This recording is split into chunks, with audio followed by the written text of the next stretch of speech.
मुर्शद बदला नहीं करते। रूहानियत में ये कहा जाता है कि ऊपर एक रजिस्टर है, जब कोई आदमी किसी वली अल्लाह के हाथ पर बैत करता है या दोनों के दिलों में ये बात आ जाए कि मैं इसे मुर्शद मानता हूं और वो ये कहते हैं कि मैं इसे शागिर्द मानता हूं, तो उस आदमी का नाम फिर उस वली अल्लाह के नाम के नीचे लिख दिया जाता है और वो कटता नहीं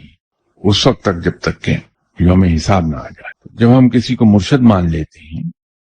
कि जब दिल से हम किसी को तस्लीम कर लें कि मुर्शद है और वो शख्स दिल से आपको तस्लीम कर ले, चाहे जुबान से हम कहीं या ना कहीं,